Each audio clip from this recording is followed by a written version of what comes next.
Welcome to Classic Christmas Stories.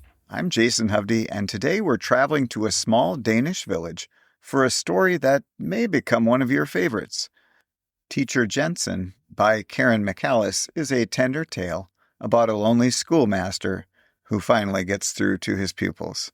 It's gentle, it's beautiful, and it reminds us that the simplest acts of kindness can melt even the coldest winter heart. So wherever you are, settle in and let's begin. Don't forget to check our merch store for holiday goodies, support us on Buy Me a Coffee, and subscribe to Chamber of Classics for more timeless tales. Links to all that in the show notes.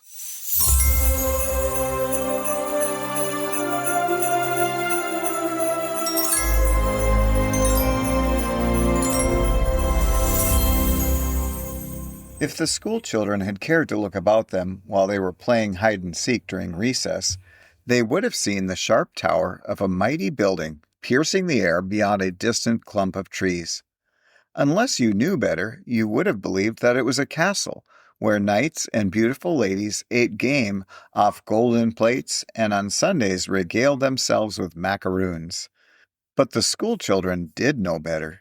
They knew, forgot, and remembered again that it was a prison standing near them, where prisoners lived, each in his own cell, never seeing each other except at church, where black masks disguised their faces. They knew and forgot and remembered again. Lawrence Thompson belonged there. Not that he had done anything to be ashamed of, God forbid, but his father was the cook for the prison, and Lawrence knew what the prisoners got to eat and what they did not get. He lived, so to speak, in prison. But apart from these men with the black masks, he was so accustomed to taking the shortcut across the fields to the high red wall and walking through the entrance portal, which was immediately closed and bolted after him, that it all seemed like nothing extraordinary. He could see it in no other light. But if his schoolmates began to ask him questions, he would hold his peace and blush to the roots of his hair. His mother worried and grieved about the prison, and sought as best she could to forget what was going on. Filling her windows with flowers, she tried to silence her unpleasant thoughts about the poor creatures breathing the deathly cellar air behind those iron bars. She laid by penny upon penny in the hope of saving enough to buy a little country inn, or any kind of establishment far away from the living cemetery, as the prison was called. During her dreams, she cried aloud, waking her children, for she always saw people with black masks on their faces, swarming behind walls and windows and threatening to kill her. Evil dreams arise from evil thoughts, it is said, but Frau Thompson could have no evil thoughts. She had only once in her life gone through the prison. It still froze her with terror to think of it, and she could not understand how her husband could sing and enjoy himself at the end of his day's work. Nor could she comprehend how he could speak of the prisoners as if they were friends or comrades. When he began to carry on in this way, she would leave the room and not come back until he had promised to talk about something else. Children are children. They can accustom themselves to wading in a river where crocodiles sleep, or to playing in a jungle where snakes hang from the trees. Children become accustomed to living near a prison just as they get used to a father who drinks or a mother who scolds. They think of it, forget it, and remember it again. Thoughts glide across their minds like shadows. For a moment everything seems dark, and suddenly the sun shines once more. Whenever a prisoner escaped, the school children were thrown into a great commotion. They followed the pursuit from afar, listening to the shots, the alarm signals, the whistles. They leaned out of windows and saw the prison wardens rushing in all directions on foot and on horseback. Nothing was so exciting as a manhunt, either over winter snow or over green summer fields. When the fugitive was taken, peace descended upon all their souls. Now the only question was what punishment would be meted out to the victim, and all eyes were turned towards Lawrence. But Lawrence said nothing. He was ashamed, without quite knowing why. Prison and the prisoners would be forgotten, save when a boy or girl at play would suddenly gape at the high towers to the east, jutting up there above the forest. The children had a new teacher. He was called Teacher Jensen, nothing more. If he had a Christian name, he was never called by it, just Teacher Jensen. And Teacher Jensen was little and frail, and Teacher Jensen's voice was as little and frail as he. But there was a wonderful quality in his voice, like a violin that makes a much louder noise than anyone would possibly believe. The children did not sleep in his classes. They were not even drowsy. In his classes, they forgot to write notes to each other or secretly to eat bread and butter behind their desks. They only listened and asked questions. Teacher Jensen had an answer for everything. They could ask Teacher Jensen all kinds of questions, but sometimes he would shake his head and say, "I seem to have forgotten it. Let me think a minute." Or worse yet, "I don't know. I never knew it, but I will look it up. It is to be found in some book, or a friend will tell me the answer." The children found that there was something splendid about having a teacher of whom you could ask all kinds of questions and who sometimes did not know the answer offhand. Teacher Jensen talked about new things and old, and his speech was not like pepper shaken from a pepper pot. Even while the children were playing in their fields, they would remember what he had said. Yes, it remained fast in their minds. One day Teacher Jensen said that murder was by no means the worst thing a man could do, and that it was much worse to think or say or do evil to another human being, or to make a defenseless animal suffer. And the children were full of wonder. It seemed that a new door had been opened to them, and each passed through it, one after another. Yes, it was true, what he said.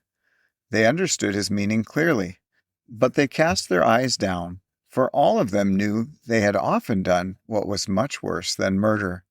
Perhaps they would do it again, but not willingly, never willingly. Yet there was another thing worse than murder, and that was to act without using your will.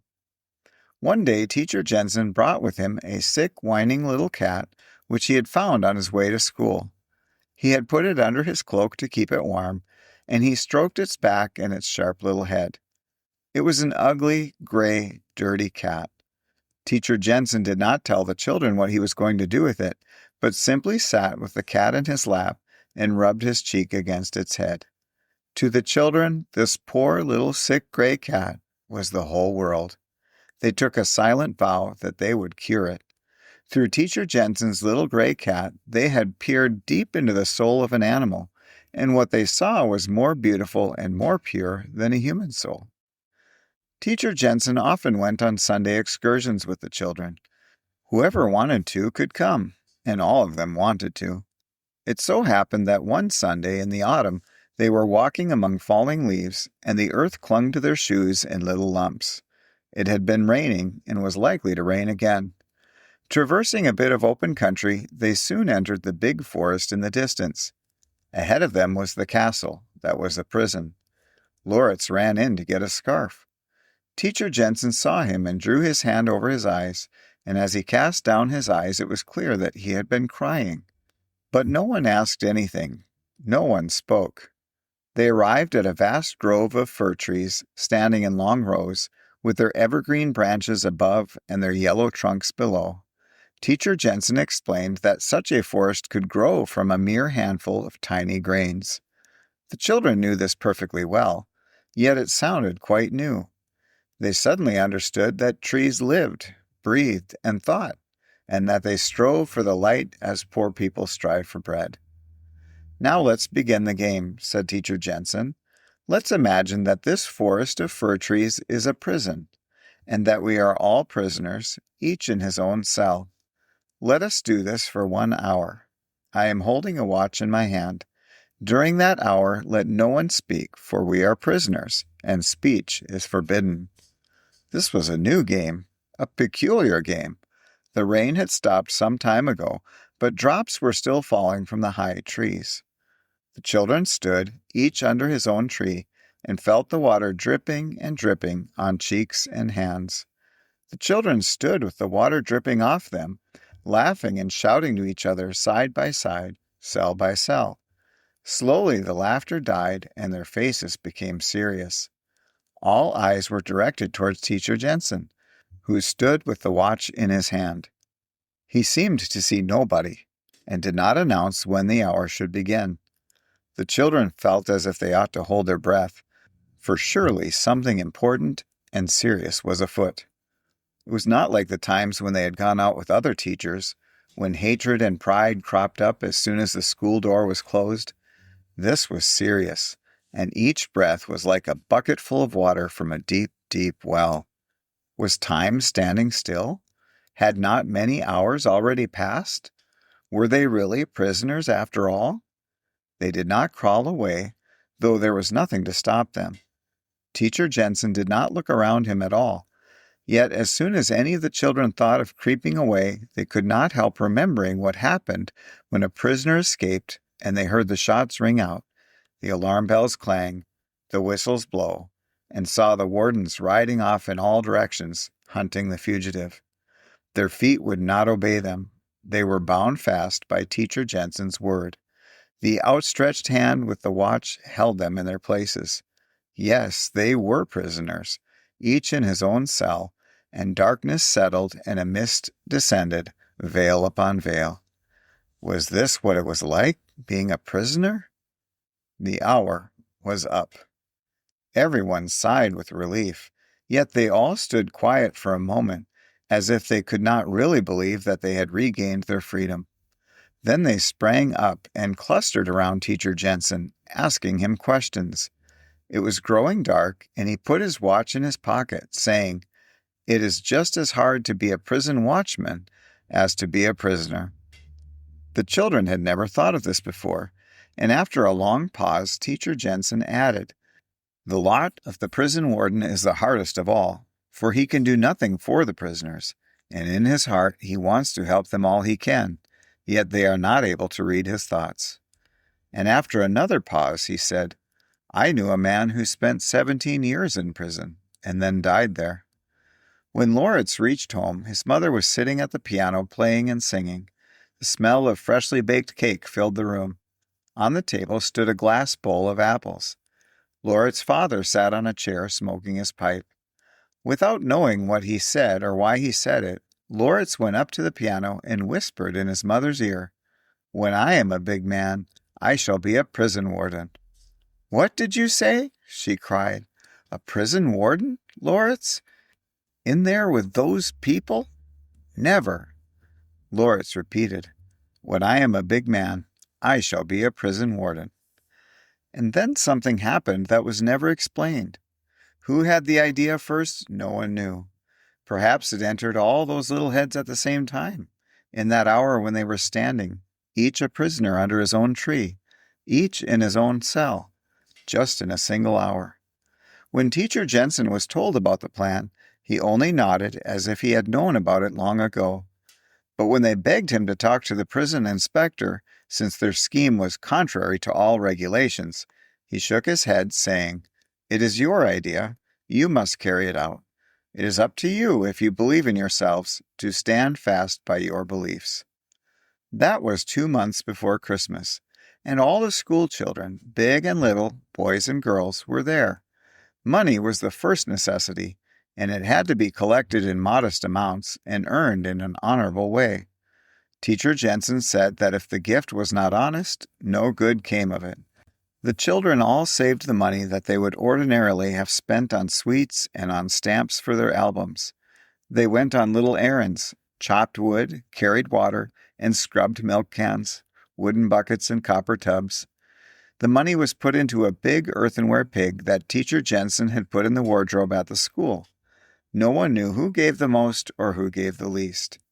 Lawrence announced that, including the 17 sick people, there were 310 prisoners in the jail. In the middle of December, the pig was broken, and the money was counted over and over, but it did not amount to much. Then a little fellow came with his little private savings bank, and a girl with a little earthen receptacle in which she kept her spare pennies. That started them off. Many little hoardings destined for Christmas presents were emptied into that great common fund at school. See how it grew. Shiny paper was now brought, and flags and walnuts. Every day the whole school stayed until supper time, cutting out and pasting. The little girls made white and red roses. They wove baskets, gilded walnuts, pasted flags on little sticks, and cut out cardboard stars, painting them gold and silver. The little ones made, out of clay, birds' nests with eggs in them, and little horses and cows that they covered with bright colors so they looked like real live animals. The boys cut out photographs and made little boxes. With jigsaws, they fashioned napkin rings and paperweights. Christmas trees were bought, 310 real fir trees, for which the gardener charged only 25 pennies apiece. Teacher Jensen emptied his purse on the desk. It had once been black, but had long since turned brown and was full of cracks. That belonged to the man who spent 17 years in prison, he announced. He had it there with him. He kept it there for 17 long years. No one asked who the man was, but the money had to be counted over many times, for the children's eyes were moist, and they had to keep wiping the tears away. On the Sunday before Christmas, the children went with Teacher Jensen to the local store and bought a lot of tobacco and chocolate, almonds and raisins, playing cards and brightly colored handkerchiefs, and writing paper. And they got a lot of old Christmas books, too, which were given to them free because they were at the bottom of the pile and were out of date. The parents of the children had to contribute whether they wanted to or not, and bags full of cookies and nuts, playing cards and books came out of each house. Laurit's father had spoken in all secrecy to the prison chaplain, who went as a representative to the inspector. But the inspector hemmed and hawed, saying, "That goes against all regulations. It's impossible. It can't be allowed on any ground whatever." The chaplain was to have told this to Laurit's father, and Lauritz was to have brought the news to the children that the plan had to be abandoned. But the chaplain said nothing to Laurit's father, and the children did not know that it was impossible and could never be allowed.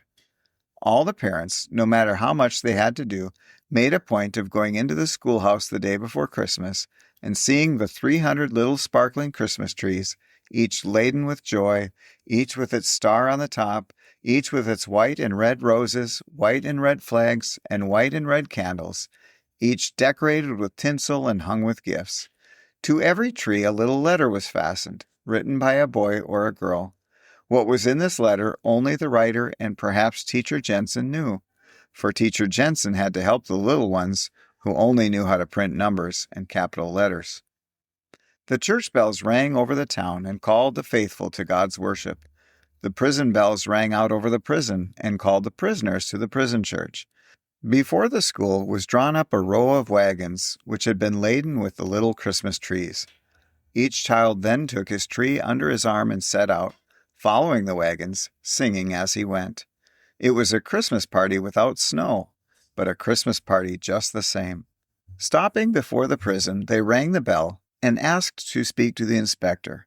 He came out, and the moment he appeared, Teacher Jensen and all the children began to sing, "Oh, how joyfully, oh, how blessedly comes the grace of Christmas tide." The inspector shook his head sadly and raised his hands in the air. It was impossible, absolutely impossible. He had said so. But the children kept right on singing and seemed not to hear him. As the inspector afterwards said, when the director of all the prisons in that district demanded an explanation, "A man is only human, and had you been in my place, Mr. Director, you would have done as I did, even if it had cost you your position." Thus it came to pass that this one time Christmas was celebrated in each cell of the big prison. A good, happy, cheerful Christmas. When the prisoners came back from the worship of God with their black masks on their faces, they found a Christmas tree in every cell, and the cell doors stood open until the candles had burned out, and the prisoners received permission to go freely from cell to cell all through the corridor to look at each other's Christmas trees and gifts, to look at them and to compare them. But each prisoner thought that his little tree and his present were the most beautiful and the best of all. When the last light had burned out, the doors were closed, and far into the night the prisoners sang the Christmas carols of their childhood, free from distress, grief, and all spitefulness. And as the last light flickered out behind the high walls, the thin figure of a man, with his coat collar up over his ears, and his hat pulled over his face, crept along the prison wall. Through the night air he heard the voices singing, "Silent night, holy night." Clasping his hands tightly together and raising them aloft into the darkness, he cried, "I thank thee, Father. Thy guilt has been atoned for 10 times over." And that was Teacher Jensen. I hope Karin Michaelis' gentle Danish Christmas story left your heart a little softer and warmer than it found it. If it touched you, please leave a quick review on your favorite podcast platform. Every kind word helps new listeners discover these treasures. We'll have another festive classic waiting for you tomorrow and right through Christmas Day. Until then, visit our merch store for holiday gifts, support the show on Buy Me a Coffee, and subscribe to Chamber of Classics for mysteries and more. All links in the show notes. Merry storytelling, and may someone surprise you with kindness this season.